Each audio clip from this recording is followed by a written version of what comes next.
Hai guys, setelah kemarin berseteru dengan JRX, kini Adam Denny berseteru dengan Haikal Hasan. BB Haikal didesak klarifikasi soal keterlibatan transfer dana puluhan juta ke Israel. Adam Denny beberapa waktu lalu menyinggung soal keterlibatan ulama besar di Indonesia dalam sebuah perusahaan tak berizin. Selain itu, Adam Denny juga menyebut ulama besar itu sering mengirim uang dengan identitas yang disembunyikan hingga melibatkan badan amal di Indonesia. Adam Denny menyebut ulama besar itu kerap mentransfer uang puluhan juta ke Israel.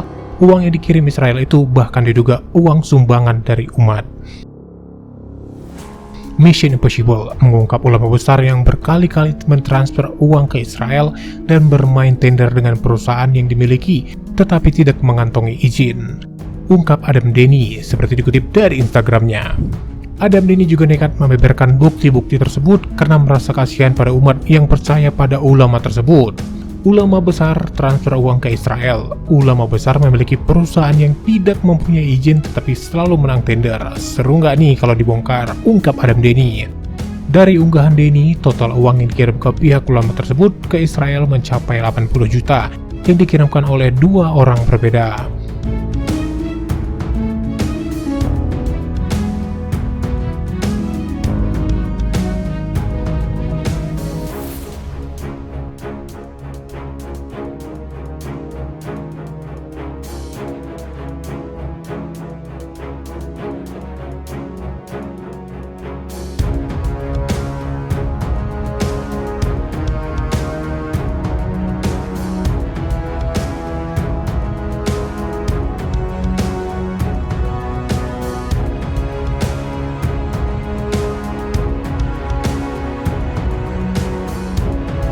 Gue tunggu klarifikasi lo be, gak main-main gue sama lo, ujar Adam Denny dalam kolom komentar BB Haikal di Instagramnya.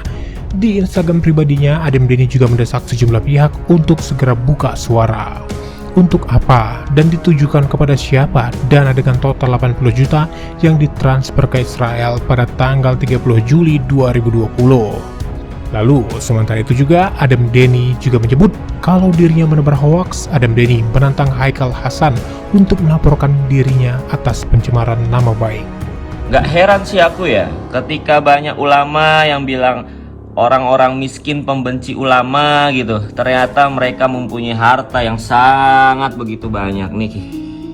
Mas batangannya bos, banyak kali nih, Masya Allah. Dari mana ini asal-asalnya ini ya? Nah ini lagi, foto ditumpukan uang bos. Gila.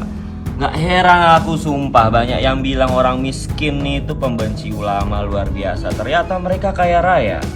Dari mana asal-asal harta mereka ini ya? Enak ini kita uli ini, ayo mau main-main kalian Lebih baik kau gunakan uang-uang ini untuk membantu masyarakat. Aduh, ada dana umat gak nih dari harta-harta ini? Yuk kita cek yuk. Yuk ramekan yuk kolom komentar yuk.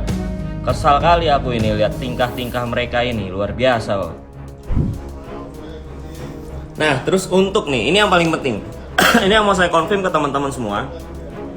Untuk masalah dana transferan HHB dan ACT, kenapa sih saya membawa ACT dan HHB? Karena begini, saya mempunyai dua bukti transferan. Transferan pertama itu dengan nominal 40 juta, transferan kedua dengan nominal 40 juta juga. Oke.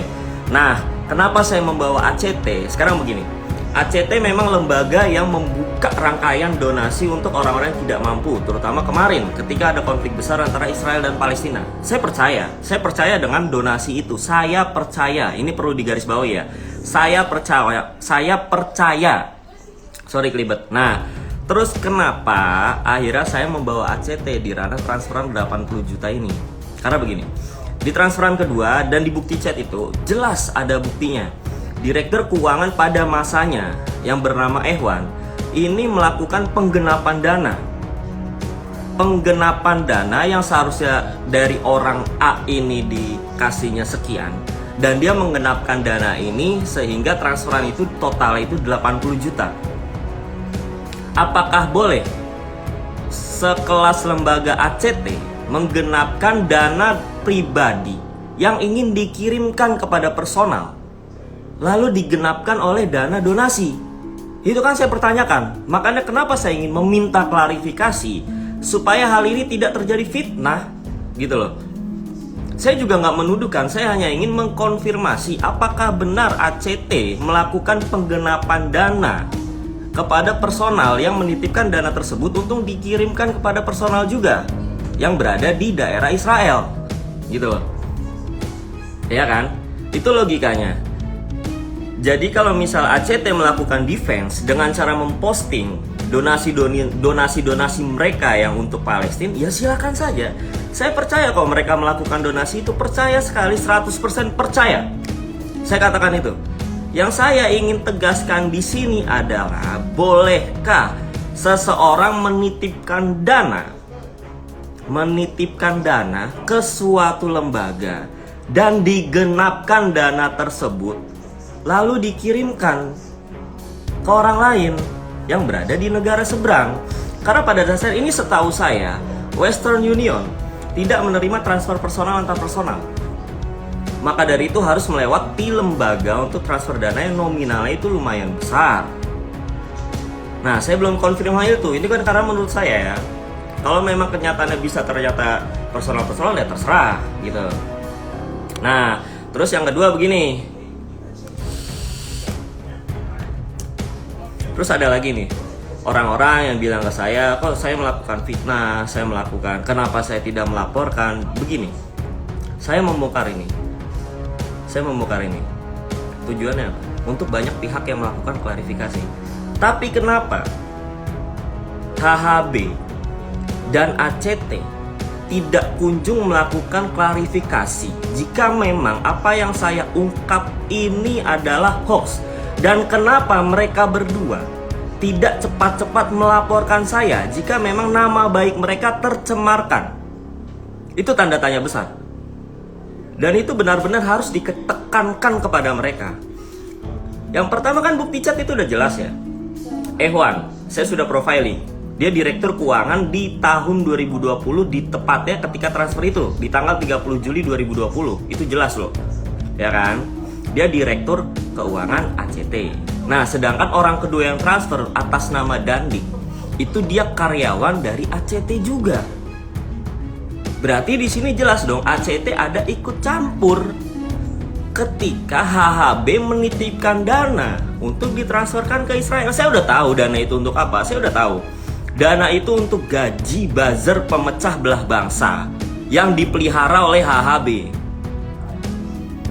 Dan uang itu dari mana? Ya silakan tanya saja ke HHB. Bisa jadi itu uang sedekah umat, uang donasi umat. Karena HHB pintar playing victim. Hal apapun dia terserah, dia mau melakukan apapun gitu loh. Jadi buat teman-teman yang selalu nanya, tumben ya Adam Denny nggak komen, kok Adam Denny selalu komen klarifikasi? Ya ini hari ini harus diluruskan. Kalau mereka diam saja, teman-teman berpikir secara logika saja ya. Kalau mereka diam saja, berarti hal ini benar. Jika mereka tidak melaporkan saya karena saya mencemarkan nama baik mereka dan saya memfitnah mereka berdua, berarti ini benar. Makanya saya masih tunggu klarifikasi dari mereka. Dan kalau memang nama mereka tercemar, ya udah laporkan saya. Saya tantang mereka, itu jelas. Ya kan? Nah, terus tadi saya baru ngebuka. Ada salah satu ulama juga, yaitu mungkin orang-orang yang menyebutnya ulama. Kalau saya kan nggak tahu sebutan ulama untuk siapa, sebutan ustadz untuk siapa. Karena semua orang yang tiba-tiba boom mengatasnamakan agama semua dipanggil ulama.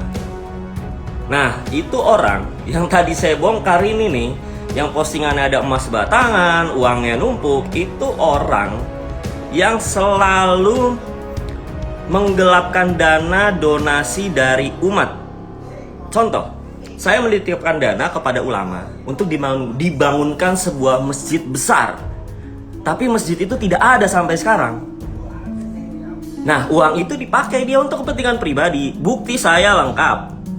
Saya bukan orang yang hanya berkoar-koar di sosial media tanpa data dan bukti yang ada gitu loh.